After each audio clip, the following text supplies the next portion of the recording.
Bom dia, Escola de Profetas. Bom dia. Bom dia, Dona Beth. Bom dia, professora Thay. Bom dia, escola. Bom dia. Bom dia, você aí de casa. Que Deus esteja conosco hoje. Amém. E nós estamos começando o quê? Uma semana, né? Então, uma feliz semana, né? Uma feliz semana para você aí de casa que tem nos acompanhado. E eu sei que o Senhor tem tantas coisas para fazer na nossa vida essa semana, né? É desconhecido para nós, mas nós podemos nos apegar nas promessas do Senhor, né? E eu sei que ela vai se concretizar na nossa e na vida daqueles que têm acompanhado aqui e têm se apegado no Senhor Jesus Cristo também. Amém.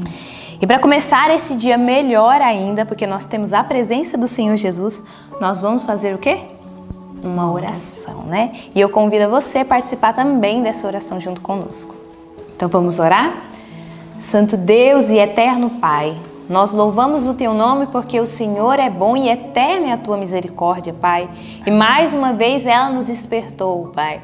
Que o Senhor possa cumprir a Tua vontade na nossa vida, os Teus planos, ó Pai. Que o Senhor possa nos moldar, nos transformar e sermos tão semelhantes ao Senhor, Pai.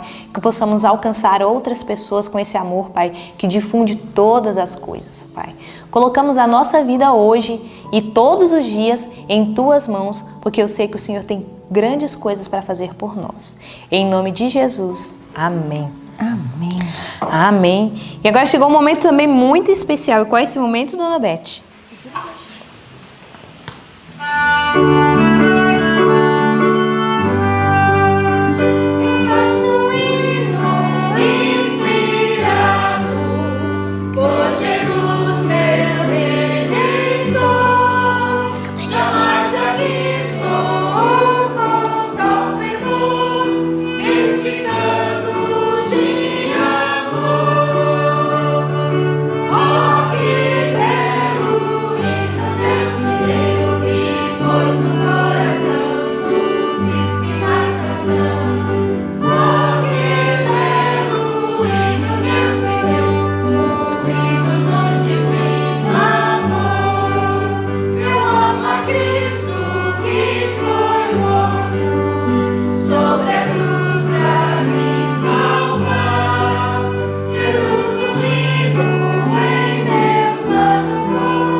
Amém. Que bom é louvar o Senhor. Realmente enche o nosso coração, né?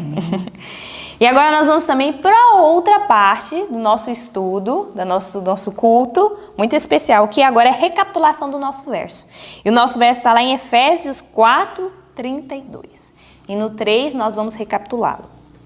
1, 2, 3. Efésios 4:32. Antes sede uns para com os outros benignos, misericordiosos, perdoando-vos uns aos outros, como também Deus vos perdoou em Cristo. Efésios 4:32. Efésios 4:32. Antes sede uns para com os outros benignos, misericordiosos, perdoando-vos uns aos outros, como também Deus vos perdoou em Cristo. Efésios 4:32. Efésios 4:32. Antes sedes uns para com os outros benignos, misericordiosos, perdoando-vos uns aos outros, como também Deus nos perdoou em Cristo. Efésios 4:32. Amém. Que realmente isso possa acontecer na nossa vida, né? Perdoar o outro como o Senhor também nos compadece a nós. E agora que você possa ficar com o nosso estudo, e mais do que os louvores, e mais do que as recapitulações do verso, a palavra possa encher o seu coração. Amém? Que Deus abençoe a sua semana. Amém. Feliz sábado para vocês. Feliz sábado. Que Deus nos abençoe nesse dia do Senhor. Que seja uma bênção muito grande, os momentos especiais que passamos na presença do Senhor, envolvidos pelas coisas grandiosas que Ele quer nos dar a cada sábado. O estudo de hoje, que estudamos nessa madrugada, tem uma conotação tremenda para tudo aquilo que o cristão adventista, que o servo do Senhor tem que aprender nesta terra, nascer de novo. O estudo prévio da Bíblia nos indica um momento glorioso que o Senhor Deus mostra em Isaías capítulo 60. Eu queria lhe pedir que, por favor, abrisse a sua Bíblia primeiro em Isaías capítulo 60, para que eu pudesse, pela graça e poder de Deus, junto com você que está em casa, mostrar um detalhe interessante que o Senhor Deus gostaria que seu povo na terra soubesse. Todos com sua Bíblia, então, por favor, fazendo uso dela agora, Isaías 60.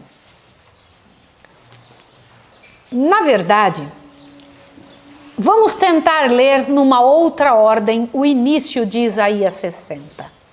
Numa outra ordem. Ao invés do capítulo 1, 2 e 3, eu vou pedir para você que leia, por favor, a partir de verso 2, ao invés de verso 1. Diz o seguinte no verso 2: As trevas cobrem a terra e a escuridão os povos, mas sobre ti o Senhor vem surgindo e assim a sua glória se vê sobre ti. Agora o verso 3. As nações caminharão à tua luz e os reis ao esplendor que te nasceu. Agora o verso 1. Portanto, levanta-te e resplandece, porque já vem a tua luz e a glória do Senhor vai nascendo sobre ti. Você acredita nesta verdade?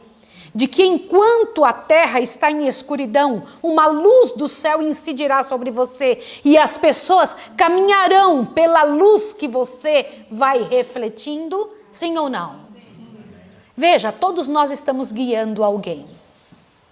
Todos nós estamos de alguma forma, com nossas atitudes, com nossa maneira de enfrentar a vida, guiando outros, ou para o céu ou para o inferno.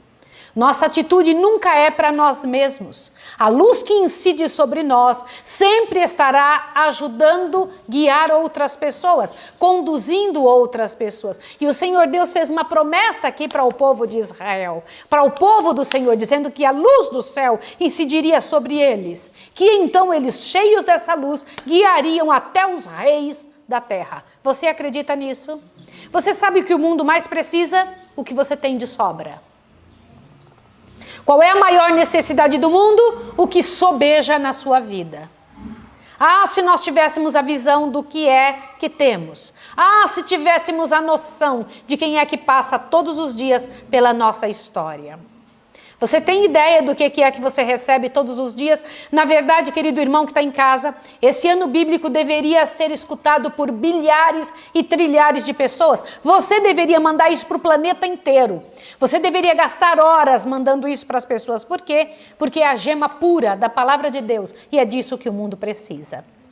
Alguém percebeu isso no passado. Você se lembra que estudamos ontem que Jesus havia entrado no templo e feito a limpeza do templo? Lembra deste momento? Então Jesus entrou ali, fez este momento especial, trabalhou ali naquele momento limpando e purificando o templo, que na verdade era uma representação da purificação do templo da alma, não era isso? Então, que importante este momento especial do trabalho de Jesus. Ele diz, tirai daqui, estas coisas daqui, não façais da minha casa uma casa de venda, disse o Senhor Jesus em São João 2, verso 16. E então Jesus ficava ali entre os pobres e os curava, permaneceu ali. Foi nesta situação que os fariseus voltaram daquela fuga pelo medo do seu pecado. Vocês sabiam que eles fugiram por causa disso? Porque Jesus, embora estivesse firme na sua posição, estava cheio de amor, porque algumas pessoas, até as criancinhas, vieram correndo para ele. Eu quero que você pense sobre isso. Mas o pecado que eles carregavam fez com que eles tivessem medo e fugissem. Então lá longe eles voltaram. E ao voltar encontraram Jesus curando pessoas, falando com os pobres, animando-os. Agora imagine a cena. Aquilo era uma representação da parte mais importante, dizendo para nós uma coisa tremenda. O Senhor Jesus não está mais e nem existe mais templo nesta terra. É uma representação do que Ele quer fazer agora no céu. Abra bem seu ouvido, você que está em casa. Jesus agora está no lugar santíssimo do santuário celestial, de onde Ele manda seu resplendor para seu povo, sua glória para seu povo, sua bênção tremenda para que este povo possa resplandecer diante dos outros. Jesus está limpando o santuário do céu, os nossos pecados sobem e sujam o céu, mas o Senhor Deus precisa purificar o santuário celeste, o templo que existe lá. Enquanto isso, também é limpo o templo da terra, a limpeza no templo desta terra, do santuário desta terra.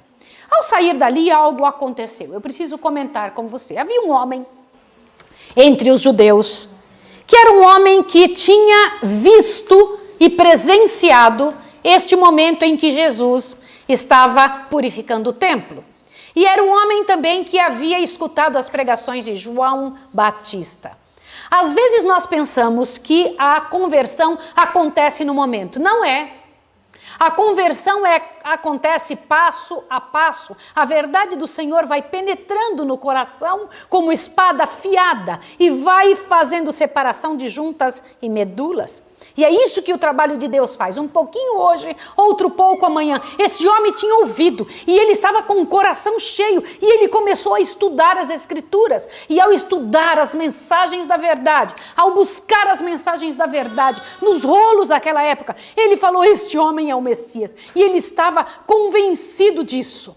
E no momento em que os fariseus quiseram e voltaram dali, daquele momento de encontrar Jesus, disseram: precisamos matar este homem. Gente, eu fico pensando o que leva pessoas envolvidas com a religião, envolvidas com o sacerdócio, envolvidas com a direção do povo do Senhor, ter a coragem de dizer que vai matar outra. O que leva alguém a ter essa coragem de dizer: vou matar você? Você sabia que alguns têm vontade que o outro morra para que ele fique bem? Sabia ou não? Que vontade que fulano morra. Puxa, podia até morrer. Sabia disso? É diferente do que aqueles homens pensavam a respeito de Jesus. Aliás, eles estavam jogando fora e querendo que morresse a única salvação que eles tinham. Eles não tinham visão, não tinham noção, não tinham profundidade, não tinham condições de entender o que eles estavam deixando escoar pelas suas mãos. O que eles estavam deixando, estavam perdendo. Eles não tinham essa impressão. Mas Nicodemos não. Nicodemos, na hora em que eles disseram: gente, isso é sério, esse homem... Ele chegou e disse o seguinte: calma, moderação. Ele era um homem rico, de uma capacidade tremenda, ele tinha características muito interessantes. Nicodemos então saiu dali com a desculpa de que: olha, eu vou procurá-lo, vou conversar com ele, mas eu não vou deixar ninguém ver, porque na verdade outros poderão seguir meu exemplo, então eu vou lá, eu vou conversar com ele. Procurou Jesus aonde? Que ele sabia que Jesus tinha um lugar de refúgio. Vocês sabem qual era o lugar de refúgio de Jesus? Hoje, no estudo de ontem, eu perguntei para vocês aonde Jesus ficava quando ele não tinha uma casa. Porque ele não tinha uma casa. No place to lay my head. Ele não tinha onde colocar sua cabeça. Por que ele não tinha? Porque ele era o filho do homem. Existe algum lugar pronto o suficiente para que caiba Jesus? Existe algum lugar que é suficientemente bom para que Jesus pudesse entrar lá e ficar ali?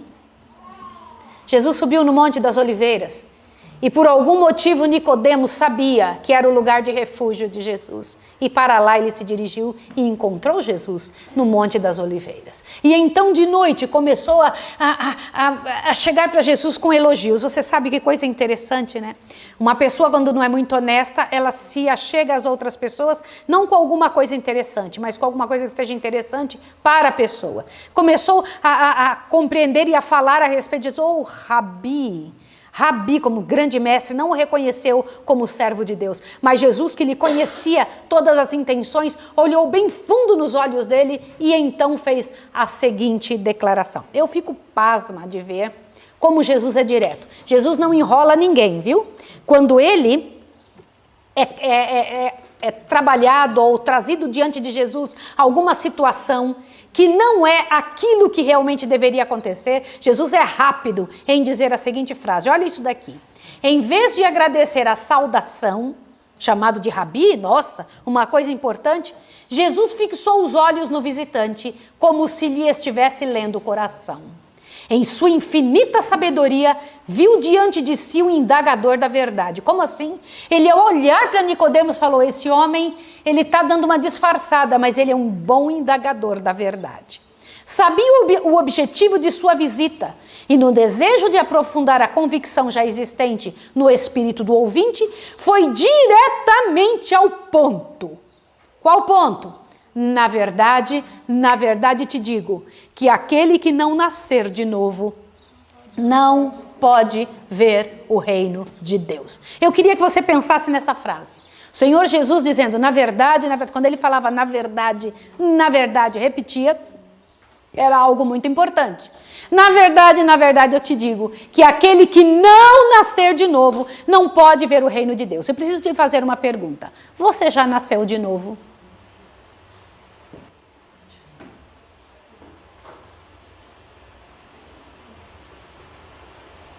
Você quer ver o reino de Deus?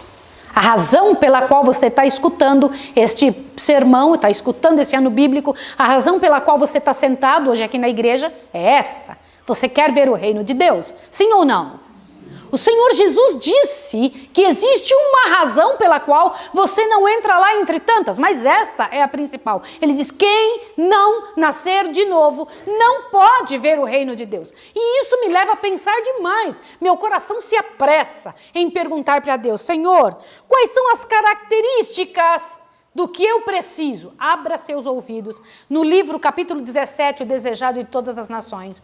O Senhor Deus diz aqui algo tremendo. Por favor, em nome do Filho de Deus, eu lhe peço que você não permita que o orgulho ou o farisaísmo, alguma outra coisa impeça, como impediu por alguns momentos Nicodemos, como impediu os fariseus, como impediu aqueles homens de entenderem como é essa regeneração espiritual. Abre seu ouvido.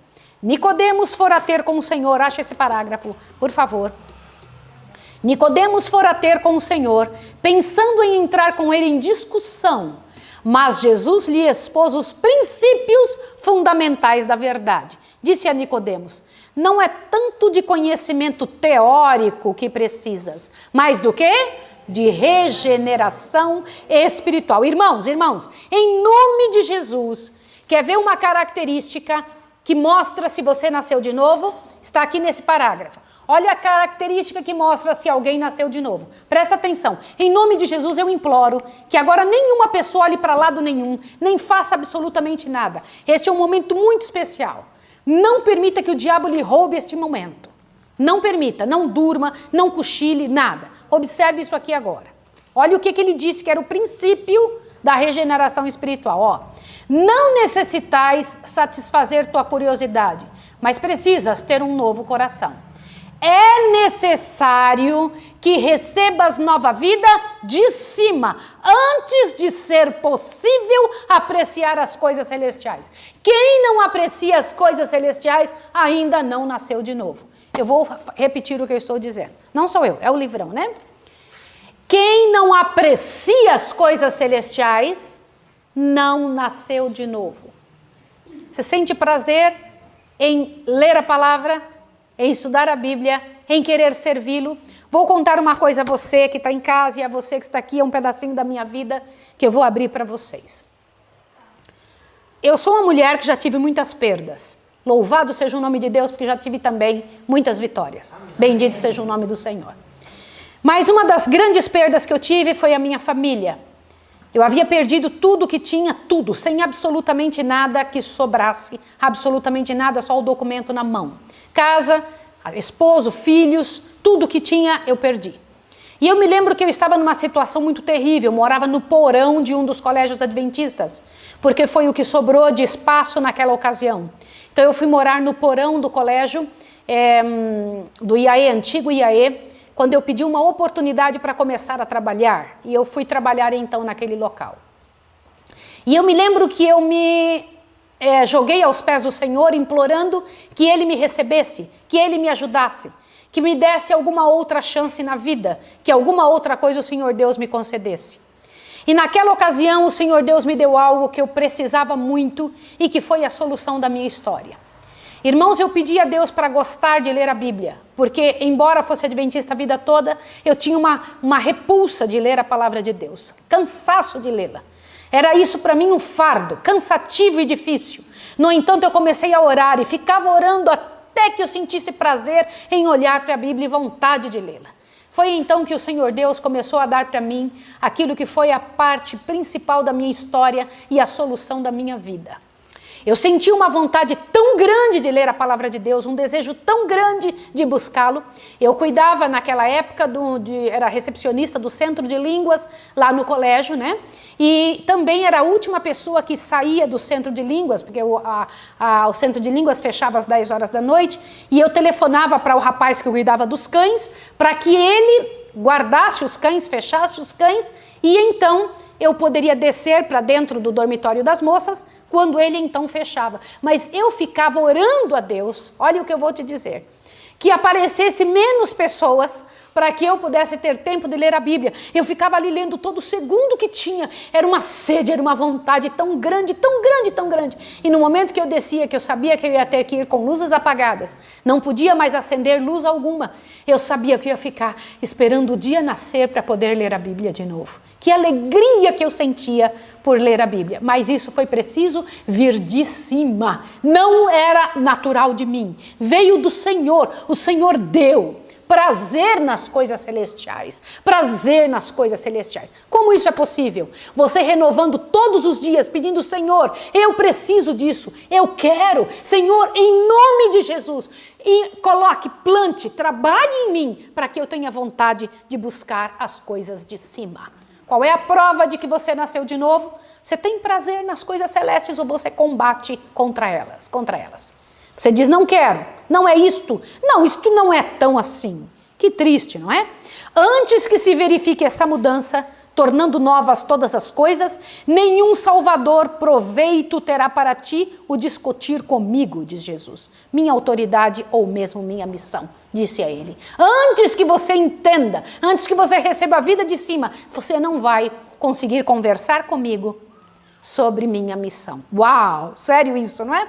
E Nicodemos ficou ali, olhando para Jesus nascer de novo, então eu vou entrar no ventre da minha mãe? É possível um homem velho, porque ele era já velho, entrar no ventre de sua mãe? Deixa eu dizer uma coisa a vocês, irmãos. O que Nicodemos não entendia é que a fonte do coração se deve purificar para que a corrente se possa tornar pura.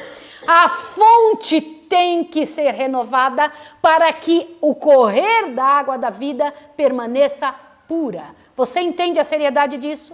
Esse é o momento principal. Agora olha, aquele que se esforça para alcançar o céu em suas próprias obras, como observador da lei, está tentando o impossível. Como assim? Tentando por suas próprias forças. Eu vou vencer, vou guardar essa lei. Está fazendo algo impossível, que era o que ele, como grande fariseu, fazia, Nicodemos.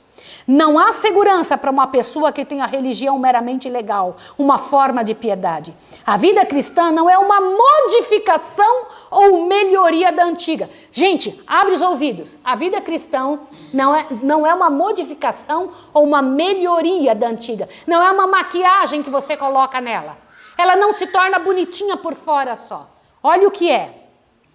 A vida cristã não é uma modificação ou melhoria da antiga, mas uma transformação da natureza. uma transformação da natureza, transformação de quem você é. Olha bem, te assusta agora. Tem lugar a morte do eu e do pecado e uma vida toda nova. Essa mudança só pode ser efetuada mediante a eficaz operação do Espírito Santo. Olha que coisa tremenda. E como é que você sabe que o Espírito Santo chegou? Olha só, não existe conversão repentina. Lembra que eu comentei isso? Foi assim com Nicodemos. Foi devagarinho, passo a passo, até a hora em que ele correu aos pés de Jesus. De repente, ao chegar o Espírito com o mais direto apelo, a pessoa entrega-se alegremente a Jesus. Isto é chamado por muitos como uma conversão repentina. No entanto, o resultado de longo processo de conquista efetuado pelo Espírito de Deus, processo paciente e prolongado do céu para a terra. Como assim? Um paciente e prolongado esforço de Deus para com toda a alma e pessoa nesta terra. Nenhuma pessoa se converte, aliás, até o arrependimento, não sei se você sabe. Você sabia disso? Que até o arrependimento é Deus que dá? Quantos de vocês sabiam disso? Nenhuma pessoa recebe eu me arrependo. Até isso você tem que dizer, Senhor, me ajuda a me arrepender. Senhor, coloca arrependimento em mim. Coloca o gosto pelas coisas do céu. Me dá vontade de me arrepender. Agora veja, Jesus chegou para Nicodemos e falou claramente, Nicodemos, você não é convertido. Em outras palavras, foi isso que Jesus disse. Você sabe por que foi que Nicodemos não ficou bravo? Eu fiquei impressionado aqui com uma coisa, ó. Não obstante, Cristo falava com tom solene e solene dignidade. E tanto o olhar como a inflexão da voz exprimia tão sincero amor que Nicodemos não se ofendeu ao compreender sua humilhante condição. Quer dizer que a nossa maneira de falar pode mudar o jeito da pessoa entender? Sim ou não? Sim. Isso me faz ficar muito impressionada. E então Jesus continuou, viu que ele tinha sede, trabalhou um pouco mais. Com o quê? Abre a sua Bíblia correndo que eu vou te mostrar um negócio. Uma das partes mais importantes da Bíblia, mais importantes de toda a luta de São João, capítulo 3, que Jesus então ao falar, trouxe uma importante, tremenda parte do trabalho de Deus para Nicodemos. Observe porque isso é para nós agora. Abra a sua Bíblia correndinho, em João capítulo 3, por favor. Olha o que Jesus fez quando viu que ele estava com o coração aberto, que não tinha se ressentido com as palavras de Cristo, que não tinha ficado bravinho, que não tinha ficado chateado. Olha só. São João, capítulo 3, verso 14. Então Jesus disse, Nicodemos, assim como Moisés levantou a serpente no deserto, da mesma forma importa que o sábado seja levantado. Eu estou vendo algumas cabecinhas fazerem assim para mim, não é? Não é isso que está escrito? Tá bom, então vamos lá, vamos ler de novo. Verso 14. Nicodemos, assim como Moisés levantou a serpente no deserto, da mesma forma importa que a alimentação natural seja levantada. Também não está escrito assim? Não. Mas essas coisas não são importantes? Foi o próprio Jesus que ensinou na alimentação natural? Jesus também ensinou sobre o sábado? Tá, então vamos ler de novo. Nicodemos, assim como Moisés levantou a serpente no deserto, da mesma forma importa que as roupas corretas e decentes sejam levantadas? Não? Aí as pessoas que gostam de vestir uma roupa errada devem nessa hora dizer, muito bem, Maísa, não é isso que é o mais importante. Peraí, quem foi que inventou que se tem que vestir roupa decente? Foi o próprio Jesus, sim ou não? Sim, foi o próprio Jesus. Mas por que não é isso que tem que ser levantado? Porque isso não é o centro, isso é o resultado. O que é o centro? Leia o texto. Nicodemos, assim como Moisés levantou a serpente no deserto, importa que o Filho do Homem seja levantado. Irmãos, como a gente sabe que o Filho do Homem foi levantado? Quando há o resultado do Filho do Homem ser levantado. Quando há o resultado do Filho do Homem ser levantado, as roupas mudam, a comida muda. Olha uma prova tremenda. Porque foi a natureza que foi mudada, Nicodemos. Foi a natureza que foi transformada. Você já não quer mais vestir-se como o mundo porque você não é do mundo. Você não quer mais comer como o mundo porque você não é do mundo. Você não quer mais viver como o mundo, você não é do mundo. Você tem sua natureza como a natureza de Cristo. Foi isso que Deus estava dizendo a Nicodemos. Agora, o texto mais importante do programa, vai lá. São João 3, todinho, ó. Verso 13. Para que todo aquele que nele crê, o que diz aí? Estou lendo o verso 15. 3, verso 15. Para que todo aquele que nele crê, não pereça, mas tem o quê? a vida eterna. Tá bom, aí vem o texto que todo mundo conhece, o verso 16. Porque, vamos lá, juntos. Porque Deus amou o mundo que deu seu Filho unigênito, para que todo aquele que nele crê não pereça, mas... Olha para cá, olha para cá. Por estes dois textos, Nicodemos, você entendeu que você vai ter a vida eterna ou já tem a vida eterna?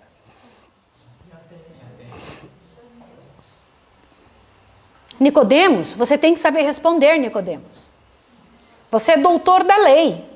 Você está vivendo nos últimos dias. A glória do Senhor incide sobre você, como diz em Isaías 60. Deveríamos responder como coro. Já tenho a vida eterna. Você quer uma prova disso? Quem foi que escreveu o livro de São João? Quem foi? João, claro. Não João Batista, né? João discípulo. Vamos perguntar para João se nós temos a vida eterna ou se vamos ter a vida eterna. Por favor, vai em 1 João. Coloca um papelzinho aqui, ó. Em João 3, e vai lá para 1 João. Você que está em casa, me siga nessa informação, não só me ouça. Pega a sua Bíblia. Faça desses momentos do estudo da Palavra de Deus uma oportunidade de amar a Bíblia, de aprender a gostar da Bíblia. 1 João capítulo 5. Vamos perguntar a João, o apóstolo, se nós temos a vida eterna ou se ainda vamos ter. Algumas pessoas dizem assim, olha, quando Jesus voltar, nós vamos ganhar a vida eterna. Vamos ver se isso é verdade. 1 João capítulo 5, verso 11 em diante, João responde. Olha o que diz aqui. E o testemunho é este, Deus nos deu a vida eterna. E esta vida está em seu Filho. Quem tem o Filho? Tem a vida. Quem não tem o Filho de Deus, não tem a vida. Estas coisas vos escrevi para que saibais que tendes a vida eterna, a vós que credes no nome do Filho de Deus. Você tem a vida eterna ou não? Sim. Sim, irmão, você que está em casa, louve ao Senhor, aleluia, nós temos a vida eterna. Quando Jesus veio, presta atenção, se colocou no lugar de Adão, quando houve a troca da morte eterna pela vida eterna, o Senhor Deus estava dando um pacote inteiro. Ele não estava só morrendo no seu lugar, Ele estava dando a vida eterna dele para quem? Para você, para mim. Abre bem seu ouvido agora. Eu estou vendo algumas carinhas bem assim para mim. Pois eu quero dizer para você que é isso mesmo. Você já tem a vida eterna. Aliás, para quem se entregou a Jesus, a eternidade já começou. Alguns não vão nem morrer. Sim ou não? Sim. Agora te assuste. Seu problema não é ter a vida eterna, porque você já tem. Seu problema é perder a vida eterna. Você já ganhou. Você só pode agora perder. E se perde como? Vivendo não como salvo, vivendo como perdido. A pessoa que recebeu a vida eterna não pode viver como perdido. Entendeu, Paula? O que faz você mostrar diante do universo se você está querendo continuar com vida eterna, se esse presente lhe pertence? É o jeito que você vive, o que você escolhe. Existe vida de perdido e vida de salvo. Você é salvo ou você é perdido? Então viva como salvo. Não viva a vida decadente de perdidos. Por isso, aí é que entram as obras. Aí é que entram as obras. Obras não entram na salvação. Jesus não te consultou para te salvar. Ele te salvou, Ele deu a vida eterna. Você perdeu, estou dando de novo. Cabe a você não perdê-la novamente. Na verdade, todos nós estamos na condição de Adão. Não perca a vida eterna. A condição de Adão antes do pecado, você está nela. Por quê? Porque você já tem o que ele tinha. Jesus deu para você de volta. Agora você vai ter que decidir. Fico com isso ou sigo a orientação do diabo novamente? Entendeu a seriedade do que eu estou lhe dizendo? Estas outras coisas que entram na nossa vida é o que faz a diferença na nossa história. Presta muita atenção agora nessa parte que você vai entender. Todo mundo fala de São João 3,16, porque Deus amou o mundo de tal maneira. Mas teologicamente o verso de São João 3,17 é mais importante ainda do que o 16. O que diz o verso 17? São João 3,17. Por favor, observe isso com cuidado. São João 3,17 diz assim, ó, te assusta. Porque Deus enviou o seu Filho ao mundo, não para que condenasse o mundo, mas para que o mundo, o que diz? Fosse salvo. Olha para cá. Jesus não se envolve em condenação. Vou repetir o que eu estou dizendo. Jesus não se envolve em condenação. Ele não veio para condenar, porque condenado o mundo já estava. Ele veio para salvar. Quando Jesus vem na sua vida, ele não vem para condenar você. Condenação é tua situação natural. Condenados já somos. Jesus só vem para salvar. A razão de Jesus vir é esta. Eu venho trocar com você a vida porque você é que precisa. Eu venho resolver o seu problema porque quem tem um problema é você. E alguns de nós ainda dizem, eu vou decidir se eu quero ou não. É como se estivesse morrendo de sede num deserto e alguém chegar com uma água pura e limpa, toma aqui, eu vou pensar se eu vou querer beber. Você entende isso? Isso é muito importante. Veja que em salvação não entram obras. Nicodemos, você tem que entender isso. Não são as suas obras.